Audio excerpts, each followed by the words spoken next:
Good morning and welcome to another edition of Doing It with Dish. Today we're going to do a little maintenance on the dozer. This top idler right here is a little bit worn out. I've got a replacement, so we're going to try and change that out today.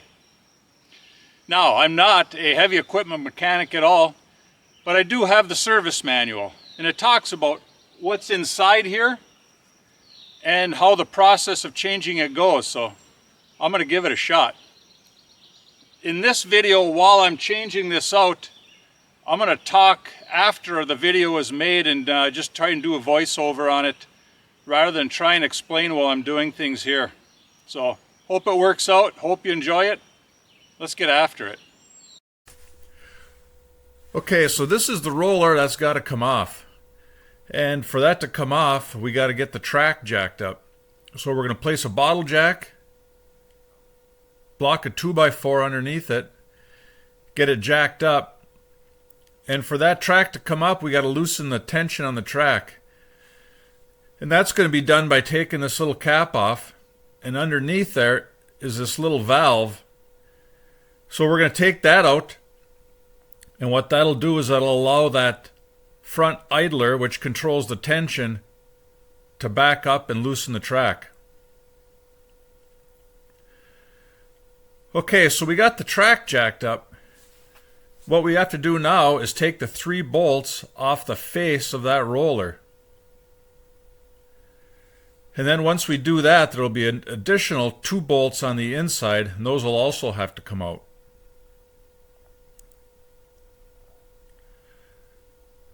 So these are the 2 bolts remaining that are going to come out, and they hold that plate on, which will allow that roller then to slide right off the shaft. So with the roller off, the shaft itself still feels pretty good, no bad wear, and the seal is left behind. There's also a rear seal that I'm going to have to dig out of there and replace.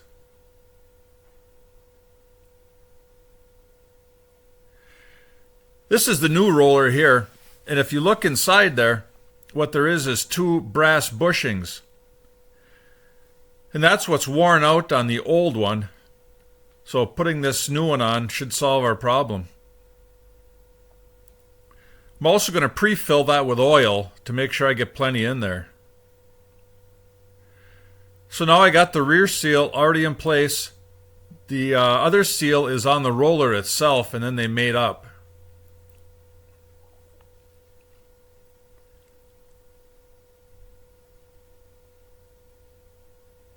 And the roller slid on real nice. So now we'll get the plate on, get the 2 bolts, get those tightened up.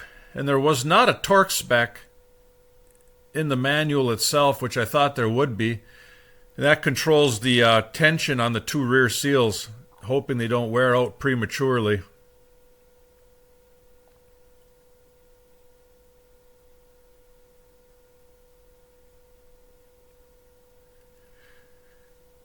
Now with that in place, the front cover has to go back on. If you notice, there's an O-ring in there. Important to keep that in place so it doesn't get pinched off or doesn't seal properly, because at that point you'll start leaking oil out the front. Put the 3 bolts back in there. We'll get those tightened down.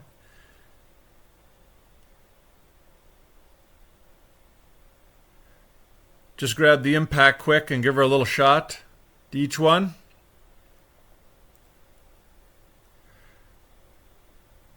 And then I'll put a wrench on those later and get them snugged up.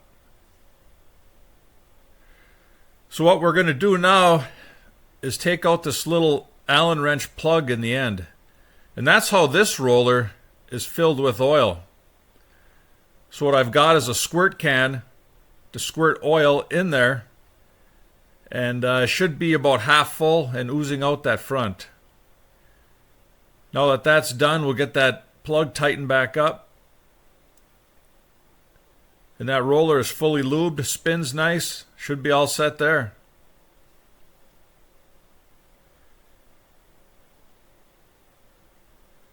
So with the bottle jack out, I can now take the valve, put that back in place, get that tightened back up.